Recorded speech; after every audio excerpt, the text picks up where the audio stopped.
3 وقتوں میں قرآن مجید کی تلاوت مت کرنا ورنہ انسان کافر ہو جاتا ہے۔ خبردار۔ بسم اللہ الرحمن الرحیم۔ قرآن مجید انسان کے لیے اللہ تعالیٰ کی خاص نعمت ہے جس میں معجزتاً ہدایت، تفسیر و تفسیر، انعامات الہی، تقرب ربانی اور کرامات کا ذریعہ معجزاً ہے۔ یہ ہر طرح سے انسان کے لیے باعث رحمت، باعث برکت، باعث مغفرت اور ہدایت کا عملہ ہے۔ اللہ تعالیٰ کی خوشنودی اور رضامندی، برائیوں سے بچاؤ، اچھائیوں کی راہ و علام و مصائب سے چھٹکارا، دکھ تکلیف، رنج و خلفت سے بچاؤ کا طریقہ، امن و سکینت کا سبب اور رشد و ہدایت نیز انسانی فلاح و بہبود کا منبع ہے۔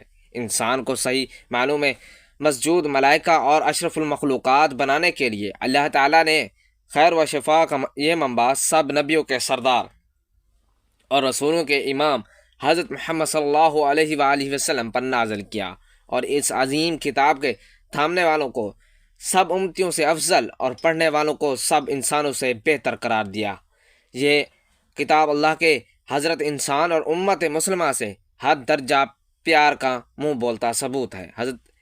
حضرت انسان اور مسلمانوں کو بھی چاہیے کہ وہ اس عظمت و رفعت کے مرکب کی کما حق قدر کرے اور اپنا انگ انگ اس کے حوالے کر دے، تبھی اس کی رحمت و برکت، مغفرت و ہدایت اور قرب الہی و انعامات ربانی کا حصول ہو سکتا ہے۔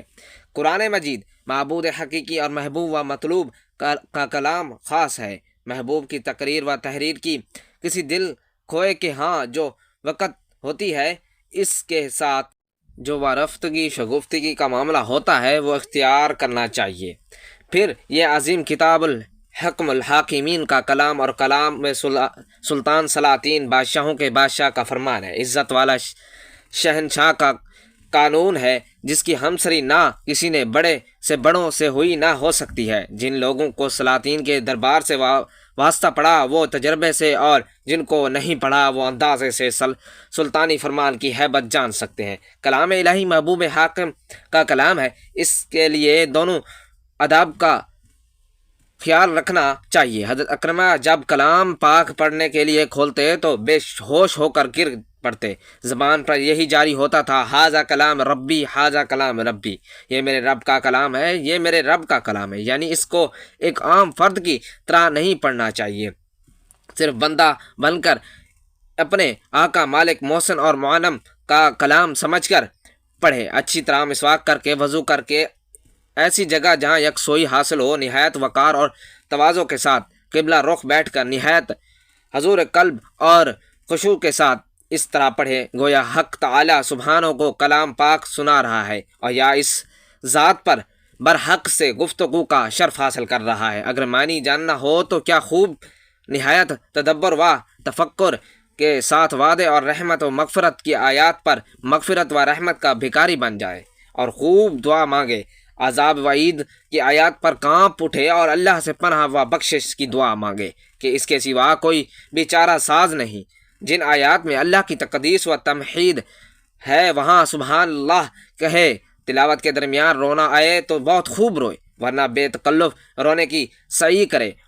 دوران تلاوت کسی اور سے ہم کلام نہ ہو، دوران تلاوت اگر کوئی ضرورت پیش آئے تو تلاوت بند کرے، پوری ضرورت کرے اور پھر تعوذ پڑھ کر دوبارہ تلاوت کرے۔ بلند آواز سے پڑھنے والا اولا ہے، لیکن کوئی نماز پڑھ رہا ہے یا لوگ مجمع میں دیگر امور میں مشغول ہوں تو آہستہ پڑھے۔ اس کتاب مقدس کی تلاوت کے ادب جو قرآن و حدیث سے ثابت ہیں وہ درج ذیل ہیں۔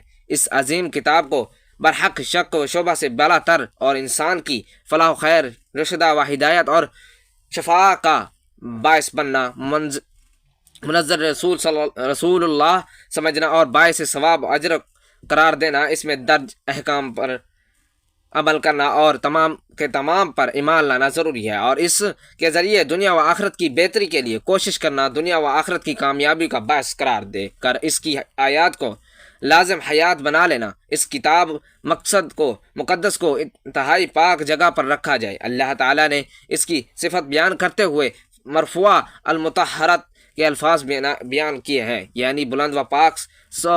اس کتاب میں مقدس کو کسی اونچی جگہ اور پاکیزہ مقام پر رکھا جائے، اس کو ناپاک ہاتھ نہیں لگنے چاہیے، جب بھی چھوا جائے باوضو ہو کر ہرگز قرآن مجید کو بے وضو نہ چھوا جائے، اور یہ حکم نبی تو حضرت عمر بن حزم کے ساتھ یمن کے روضہ کو بھیجا گیا تھا۔ ناظرین، 3 وقتوں میں قرآن مجید کی تلاوت مت کرنا، خبردار۔ نمبر 1 حالت جنابت میں، نمبر 2 عورت حیض کی حالت میں، نمبر 3 نفاس کی حالت میں۔ ان 3 وقتوں میں قرآن پاک کی تلاوت جائز نہیں۔ حالت جنابت میں قرآن کریم بغیر زبانی تلاوت بھی جائز نہیں، البتہ قرآن پاک کی وہ آیات جو دعا کے لیے یعنی پر مشتمل ہو، مثلا آیات کرسیات، قرآنی دعائیں وغیرہ ہوں، انہیں دعا یا ورد کی نیت سے پڑھنے کی، اسی طرح ورد درود شریف پڑھنے کی گنجائش ہے، تاہم اس کے لیے بھی محتسب ہے کہ ان کا اذکار سے پہلے وضو کر لیا جائے۔ حضرت ابن عمر سے ابو داؤد و ترمذی میں روایت ہے کہ رسول صلی اللہ علیہ وآلہ وسلم نے فرمایا، حائضہ اور جنبی قرآن سے کچھ بھی نہ پڑھے، بغیر وضو کے قرآن پاک پڑھنا تو جائز ہے مگر چھونا جائز نہیں، یعنی بے وضو قرآن کو چھونا نہیں چاہیے، البتہ زبانی پڑھا جا سکتا ہے، البتہ حالت جنابت، حیض و نفاس میں زبانی بھی نہیں پڑھنا چاہیے۔ البتہ کوئی سامنے قرآن پاک پڑھ رہا ہو اور وہ غلطی کر جائے تو اس صورت میں غلطی کی درستگی کے لیے جنبی اور حیضہ کے قرآن پاک پڑھنے کی اجازت ہے۔ ایسے ہی عام معاملات میں کلمات خیر، مثلا الحمدللہ، سبحان اللہ، انشاءاللہ وغیرہ کہنے کی بھی اجازت ہے۔ جب بھی قرآن پاک پڑھے بلند آواز سے پڑھے تو اس کا سننا بھی باعث ثواب اور رحمت ہے، اور اسے کہ اگر کوئی غلطی ہو تو کوئی سننے والا درست کر دے۔ امام بخاری نے جامع و صحیح میں باقاعدہ بلند آواز سے قرآن پاک پڑھنے کا باب باندھا ہے، اور حضرت عبداللہ بن مغفل سے روایت ہے کہ میں نے رسول صلی اللہ علیہ وآلہ وسلم کو دیکھا، وہ اپنی اونٹنی پر سوار تھے اور لچکدار لہجے میں بلند آواز سے سورۃ فتح پڑھ رہے تھے۔ کتاب التفسیر، بخاری شریف۔ قرآن پاک خوش الہانی اور خوش لہجے سے پڑھنا چاہیے۔ رسول اللہ کی حدیث مبارکہ ہے کہ تم لوگ اپنی آوازوں سے قرآن پاک کو حسین بنانے کی اچھی آواز قرآن کی حسن میں اضافہ کر دیتی ہے۔ اسی طرح بخاری شریف میں باقاعدہ خوش الہانی سے قرآن پاک پڑھنے والے باب ہیں، اور حضرت ابو موسیٰ کی روایت ہے کہ رسول اللہ صلی اللہ علیہ وآلہ وسلم نے اس کے حق میں فرمایا کہ مجھے حضرت داؤد علیہ السلام کی خوش الہانی سے نوازا گیا ہے۔ قرآن مقدس اللہ کی عظیم کتاب ہے، یہ برکت والی کتاب ہے، اس کی آیات مومنوں کے لیے شفا ہے، اس کے ایک ایک حرف میں 10 نیکیاں اللہ نے مقرر فرمائی ہیں۔ قرآن مقدس دنیا و آخرت کی پریشانیوں کا علاج ہے، قرآن مقدس رحمتوں کا خزانہ ہے، لیکن اس عظیم رحمت والے خزانے سے مالا مال ہونا ہے تو پہلے سچے دل سے بسم اللہ الرحمن الرحیم پڑھو، پھر اس خزانے کو کھولو اور زیادہ سے زیادہ اللہ کی رحمتوں کو حاصل کرو۔ جب قرآن مقدس جیسی عظیم کتاب بغیر بسم اللہ الرحمن الرحیم کو نہیں کھلتی تو دوسری جائز کام کی برکت بغیر بسم اللہ الرحمن الرحیم کے کیسے حاصل ہو سکتی ہے؟ حضرت عثمان بن عفان رضی اللہ تعالیٰ عنہ نے رسول صلی اللہ علیہ وآلہ وسلم کی نسبت سوال کیا۔ آپ نے فرمایا کہ اللہ تعالیٰ کا نام ہے، اللہ تعالیٰ کے بڑے ناموں اور اس میں اس قدر نزدیکی ہے جیسے آنکھ کے سیاہی اور سفیدی میں۔ حضرت جابر رضی اللہ تعالیٰ عنہ فرماتے ہیں کہ جب یہ آیت بسم اللہ الرحمن الرحیم اتری، بادل مغرب کی طرف چھٹ گئے، ہوائیں ساکن ہو گئیں، سمندر ٹھہر گیا، جانوں نے کان لگا لیے، شیاطین پر اسمان سے شعلے گرے، اور پروردگار عالم نے اپنی عزت و جلال کی قسم کھا کر فرمایا کہ جس چیز پر میرا نام لیا جائے گا اس میں ضرور برکت ہوگی۔ اب ابن مسعود رضی اللہ تعالیٰ عنہ فرماتے ہیں کہ جہنم کے 19 دروغوں سے جو بچنا چاہتا ہے وہ بسم اللہ الرحمن الرحیم پڑھے، اس کے بھی 19 حرف ہیں، ہر وقت پر ہر فرشتے سے بچاؤ بن جاتا ہے۔ اسے ابن عطیہ نے بیان کیا ہے کہ لیکن کچھ ایسی جگہ ہے جہاں پر بسم اللہ الرحمن الرحیم پڑھنا حرام ہے، جائز ہی نہیں ہے، ہر انسان جیسے جہاں چاہے پڑھ لیتا ہے۔ کچھ لوگ کی ایک ایسی عادت بن جاتی ہے کہ وہ ہر کام کرنے سے پہلے ایک دم بسم اللہ الرحمن الرحیم پڑھتے ہیں، تو کچھ ایسے بھی جگہ ہیں جہاں پہ بسم اللہ الرحمن الرحیم ہمیں نہیں پڑھنا چاہیے، جہاں پر بسم اللہ انسان اگر پڑھے گا تو وہ گناہ گار ہوگا۔ بسم اللہ کا پڑھنا ایسی جگہ پر، ایسے مقامات پر جائز ہی نہیں ہے۔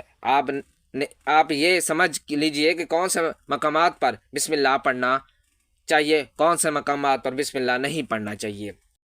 ناظرین، آپ نے سنا ہوگا کہ خیر کا کام شروع کرنے سے پہلے بسم اللہ الرحمن الرحیم پڑھنا چاہیے۔ کیونکہ بسم اللہ الرحمن الرحیم کا معنی ہے اللہ کے نام سے شروع جو بڑا مہربان نہایت رحم کرنے والا ہے۔ یعنی ہم کام جو شروع کر رہے ہیں وہ اللہ تعالیٰ کے نام سے شروع کر رہے ہیں تاکہ اللہ تعالیٰ ہمارے اس کام میں برکت عطا فرمائے۔